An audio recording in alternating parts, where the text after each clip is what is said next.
जय हिंद दोस्तों, स्वागत है आपका गणित सीखे चैनल पर। आज के इस वीडियो में हम आपको त्रिकोणमिति का पूरा शुरू से क्लास बताएंगे। इसमें ये त्रिकोणमिति का पहला क्लास है। अगर आप त्रिकोणमिति पढ़ना चाहते हैं क्लास 10th के लिए तो यह वीडियो आपके लिए बहुत ही उपयोगी होने वाला है।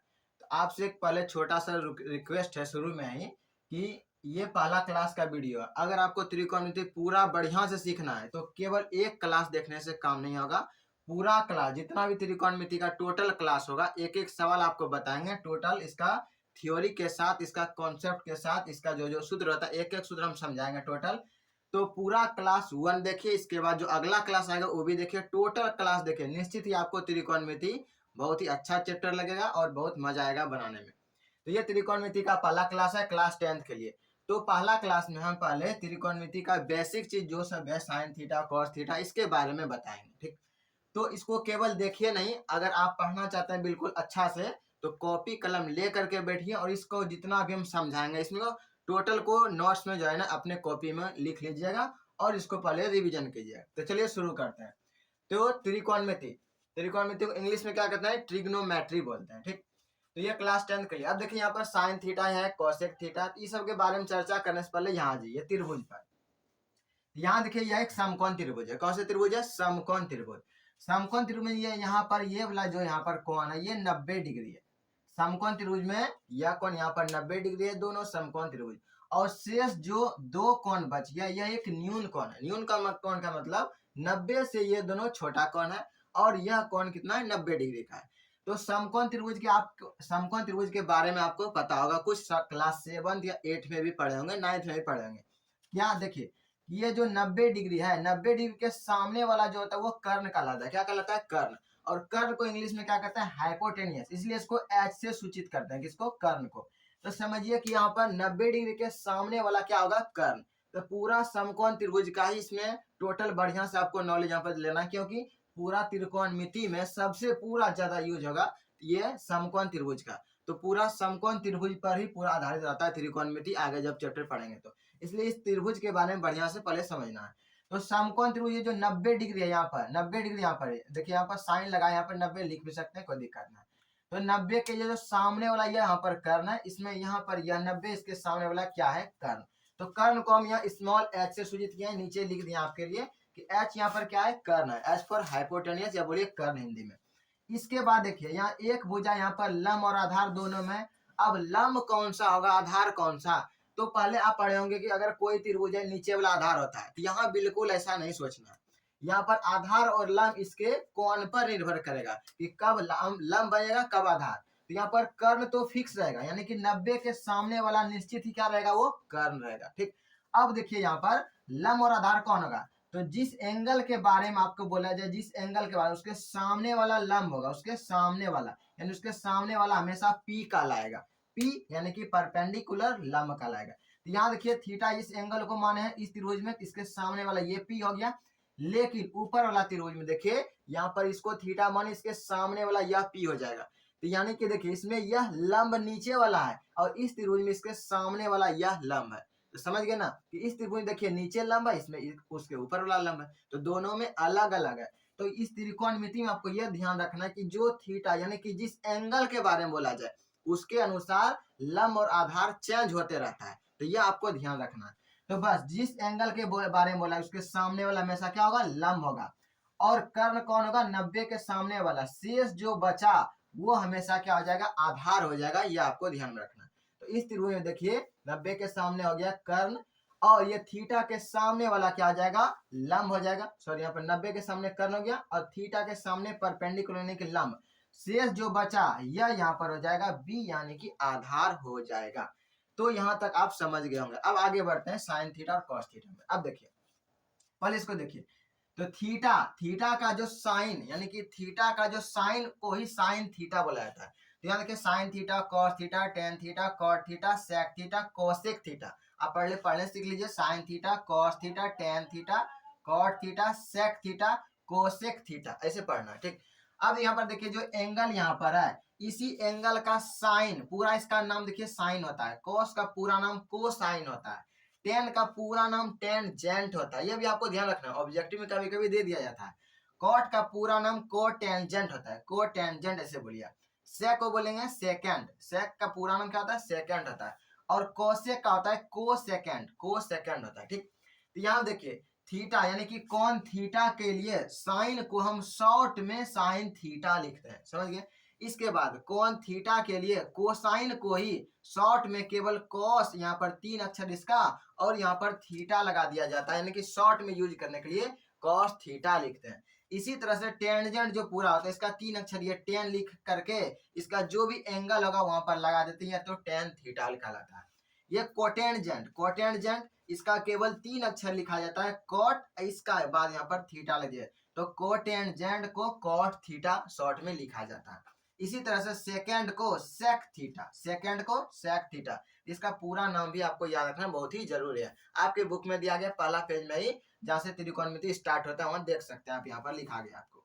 उसके बाद देखिए कौन थीटा के लिए को सेकंड, को सेकंड यहाँ पर कोसेक थीटा, यहाँ देखिए अंडरलाइन कर दिए जो यहाँ पर शॉर्ट में लिखा जाता है। तो यहाँ आप समझ गए केवल यहाँ पर sine theta, cos theta, tan theta, cot theta, sec theta, cosec theta, इतना ही आपको देखने के लिए मिलेगा त्रिकोणमिति में। इसको आप याद रखिए, इसका नाम sign theta, cos theta, tan theta. यहाँ थीटा के जगह कोई एंगल हो सकता है, कौन का नाम, यहाँ मान लिया हम थीटा एंगल दिए, हो सकता है ए आ जाए, बी आ जाए, सी आ जाए, अल्फा बीटा, यानी कि एंगल का जगह कुछ भी हो सकता है एबीसीडी में से। तो यहाँ पर अगर थीटा के जगह मान लीजिए एंगल यहाँ पर ए रखेंगे तो साइन ए पढ़ेंगे, इसको कॉस ए पढ़ेंगे, टेन ए पढ़ेंगे, कॉट ए पढ़ेंगे। अगर थीटा के जगह हम यहाँ बी रख दें, एंगल बी रख दें, तो यहाँ पर क्या हो जाएगा, साइन बी हो जाएगा, कॉस बी, टेन बी, इस तरह यानी कि थीटा के जगह एंगल अलग अलग होते जाएगा। मान लीजिए यहाँ पर अगर यहाँ 30 डिग्री हम लिख दें तो यह 30 डिग्री हो जाएगा, अगर 30 डिग्री लगा देंगे थीटा हट जाएगा, यहाँ पर 30 डिग्री लिखा जाएगा, साइन 30 डिग्री, कॉस 30 डिग्री, इस तरह से यहाँ पर इसका यूज करें, ठीक। तो यहाँ आप समझ गए साइन थीटा, कॉस थीटा ये के बारे में। अब यहाँ पर थोड़ा इसमें देख लीजिए अगर ये पीबीएच के बारे में आप देखिए तो साइन थीटा जो होता है वो p/h होता है। p/h का मतलब त्रिभुज में कौन थीटा के लिए, कौन थीटा के लिए p/h का जो अनुपात होगा, यानी कि p परपेंडिकुलर यहाँ पर और b p/h, p/h का मतलब देखिए p मतलब हो गया लंब और h मतलब हो गया कर्ण, तो p/h यानी कि लंब और कर्ण, लंब का जो और कर्ण का जो अनुपात होता है, अनुपात वो साइन थीटा के बराबर होता है, ऐसा समझिए। यानी कि साइन थीटा जो होगा वो p/h होगा, इसका जस्ट उल्टा हो जाता है ये कोसेक थीटा। तो आपको केवल ये 3 को याद रखना है, बाकी 3 को इसका उल्टा होता है। तो साइन थीटा p/h आपको याद रखना है, यानी कि साइन थीटा जो होता है परपेंडिकुलर यानी कि लंब बटे कर्ण होता है, ये आपको याद रखना पड़ेगा। तो साइन थीटा p/h, साइन का उल्टा जो होता है वो कोसेक होता है। यहाँ देखिए ये साइन क्या है ना, साइन का उल्टा ये जो नीचे लिखा है कोसेक, तो साइन का उल्टा कोसेक हुआ, इसका मतलब साइन p/h होगा तो ये उसका उल्टा हो जाएगा। तो साइन थीटा आप याद रखिए p/h, और कोसेक जैसे पूछा जाए कोसेक तो h को ऊपर लिख दीजिए, p को नीचे, यानी कि कोसेक थीटा हो जाएगा h/p, ठीक। इसी तरह से कॉस थीटा जो होता है b/h, b/h का मतलब आधार बटे कर्ण, आधार बटे कर्ण। कॉस थीटा क्या होता है, आधार बटे कर्ण, यानी कि b/h, यानी कि आधार और कर्ण के अनुपात को कॉस थीटा लिखते हैं, कॉस थीटा। तो कॉस थीटा क्या होता है b/h, कॉस का उल्टा, कॉस का उल्टा होता है सेक थीटा, कॉस का उल्टा सेक, यानी कि कॉस अगर है b/h तो इसको उल्टा कर दीजिए, यानी कि h को ऊपर लिख दीजिए, b को नीचे, तो कॉस थीटा होता है b/h, याद रखिए। सेक अगर सेक का मान मांगा जाए, सेक का, तो सेक का जैसे पूछा आप याद पाइए कि कॉस का क्या याद किए थे, b/h, इसको उल्टा दीजिए, यानी कि h को ऊपर लिख दीजिए, b को नीचे, तो h/b होता है सेक थीटा, ठीक। इसका देखिए टेन थीटा, टेन थीटा होता है p/b, p का मतलब लंब बटे आधार, p यानी कि परपेंडिकुलर लंब और b यानी कि आधार, यानी कि लंब बटे आधार। तो यहाँ पर हिंदी में नहीं लिखा है, यहाँ पर केवल यहाँ पर ये p/b/h यूज करके हम लिखे हैं, आप चाहे तो हिंदी में लिख सकते हैं इसको कि टेन थीटा बराबर p यानी कि लंब और बटे में b यानी कि आधार, तो टेन थीटा बराबर हो गया क्या, लंब बटे आधार हो गया। जस्ट इसका उल्टा होता है ये कॉट, तो टेन थीटा आपको याद रखना है p/b होता है, तो कॉट इसका उल्टा हो जाएगा, b को ऊपर लिख दीजिए, p को नीचे। तो यहाँ आपको यह याद रखना पड़ेगा, कोई भी त्रिभुज दे दिया जाएगा या तीनों भुजा का मान दे दिया जाएगा या कोई दो भुजा का मान, इसके आपसे पूछा जाएगा साइन थीटा, कॉस थीटा, इस तरह से। तो आपको पहले याद रखना है sine theta p/h, cos theta b/h, दोनों में देखिए नीचे नीचे h है, याद रख लीजिएगा। p/b/h 3 को याद रखना है, p/b/h 3 को याद रखना है। अब देखिए sine theta p/h, cos theta यहाँ पर b/h हो जाएगा, दोनों में h है। इसके बाद टेन थीटा आ जाएगा P बाय B। अब कॉट का इसका उल्टा, सेक कॉस का उल्टा, कॉसेक सेक साइन का उल्टा, यानी कि H बाय P। तो पहले आपको इतना याद रखना पड़ेगा इसको। इसके बाद देखिए ये तीनों भुजा जो यहाँ पर दिया गया है, तीनों भुजा में से अगर कोई भुजा हमको मान पता नहीं है, जैसे कि मान लीजिए कि H का मान आपको दे दिया 5, ये इसका मान आपको 3 दे दिया, इसका मान पता नहीं, आपको निकालना है। तो तीनों भुजा का मान अगर निकालना हो तो इसीलिए यह सूत्र यहाँ पर है। आप पढ़े होंगे समकोण त्रिभुज में पाइथागोरस के प्रमेय से, पाइथागोरस ने जो प्रमेय दिया यानी कि कर्ण बराबर, तो क्या होता है कर्ण बराबर सूत्र आप पढ़े होंगे रूट अंडर लंब स्क्वायर जोड़ आधार स्क्वायर। ठीक, तो वही यहाँ पर है। अगर आपको H का मान पता नहीं रहे तो H बराबर सूत्र लगाना है रूट अंडर P का स्क्वायर जोड़ B का स्क्वायर। तो ये सूत्र को भी आपको लिख लेना है कि H बराबर होता है सूत्र रूट अंडर P स्क्वायर जोड़ B स्क्वायर।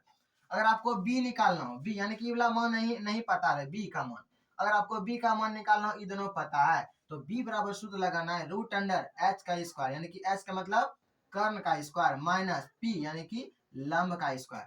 तो यह तीनों सूत्र आपको याद रखना है कि H बराबर रूट अंडर P स्क्वायर जोड़ B स्क्वायर।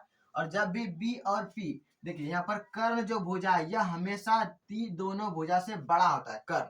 तो जब भी कर्ण का मान मांगा जाए तो हमेशा यहाँ बीच में प्लस चिन्ह होगा, आप ऐसे याद रख सकते हैं। और इसके अलावा अगर B और P यानी कि लंब और आधार किसी का हमको मान निकालना हो तो हमेशा H स्क्वायर में घटा देना, H स्क्वायर में घटा देना है। तो दो गो सूत्र में देखिए यहाँ पर माइनस होता है। तो B बराबर सूत्र पूछा जाए तो रूट अंडर कर्ण का स्क्वायर H का स्क्वायर, यहाँ पर तो B पहले से है तो यहाँ पर P आ जाएगा, तो root under H square minus P square. P बराबर क्या हो जाएगा root under H square minus B square. तो यह सूत्र आपको याद रखना पड़ेगा, इसको पूरा याद रखना पड़ेगा। तो ये सब यूज करके पहला चैप्टर में जो भी यहाँ पर सवाल दिया गया उसका यूज करके आप बना सकते हैं। अब देखिए सवाल कैसे होता है यहाँ पर आप थोड़ा डिस्कस करते हैं। तो पहले आपको इसे याद रखना पड़ेगा। तो जैसे देखिए ये त्रिभुज आपको दे दिया गया, इसमें बोल दिया गया चलिए इसका मान लिए हम 5, ठीक, इबला का मान लिए कि 3 है, इसका मान लिए कि हम 4 है। तो बोला जाए कि बताइए कि यहाँ पर थीटा कौन है, ये है। यहाँ पर बोला जाए कि cos थीटा क्या होगा, बताइए cos थीटा बराबर क्या होगा, ऐसा यहाँ पर दे दिया जाएगा त्रिभुज cos थीटा क्या होगा। तो आपको याद रखना है कि cos थीटा यहाँ पर समझिए क्या होता है B बाय H। तो थीटा के सामने वाला क्या है, ये P है, ये B है, ये H है। तो cos थीटा क्या होता है B बाय H होता है। अब देखिए यहाँ पर B का मान कितना है, यहाँ पर 3, तो 3 लिख देंगे बटे, और यहाँ पर क्या H का मान कितना है 5, तो बटे में आ जाएगा 5, यानी कि यहाँ से cos थीटा का मान कितना निकल गया 3/5। यह आपका आंसर हो गया। ऐसा यहाँ पर ऑब्जेक्टिव पूछा जाता है और आपके बुक में सवाल भी है। इसके यहाँ देखिए इस वीडियो में हम टोटल जो आपका बेसिक एकदम सूत्र है उसको करा दिए। इसके अगले वीडियो में यानी कि क्लास 2 में हम यानी कि 1 नंबर सवाल से उसको सवाल कराएंगे। तो इतना पहले आप याद कर लीजिए, इसको कंप्लीट इसको याद कर लीजिए, इसको याद कर लीजिए। उसके बाद सवाल बनाने के लिए आप लगिएगा 1 नंबर से, बिल्कुल आसान से बनेगा भी और समझ में आएगा पहले। लेकिन इसको आपको याद रखना पड़ेगा, इसको बहुत अच्छा से याद कर लिया, sine P by H, cos B by H, tan P by B। बाकी 3 ठो इसका उल्टा याद रखिए कि साइन का उल्टा कोसेक, cos का उल्टा सेक, tan का उल्टा कॉट। तो इतना आपको अगर याद रहेगा तब आप बना पाएंगे, अगर याद नहीं रहेगा बनाने में बहुत दिक्कत होगा। और यहाँ पर इसको याद रखना है मान कि थीटा के सामने वाला हमेशा क्या होगा परपेंडिकुलर लंब होगा, और 90 डिग्री के सामने वाला कर्ण। बस दो आपको याद रखना है, शेष जो बचेगा वो B हो जाएगा। तो जिस एंगल के बारे में बोले उसके सामने वाला P, ठीक, 90 के सामने वाला H होगा और शेष जो बचा B होगा। ठीक, तो इस वीडियो में आपको यहाँ तक समझ गए। अगले वीडियो में हम क्लास 2 इसका जो आएगा क्लास 2 जरूर देखिएगा, उसमें हम सवाल नंबर 1 से बढ़िया से टोटल इसका सॉल्यूशन बताएंगे कैसे बनाना चाहिए। तो आज के वीडियो में बस इतना ही।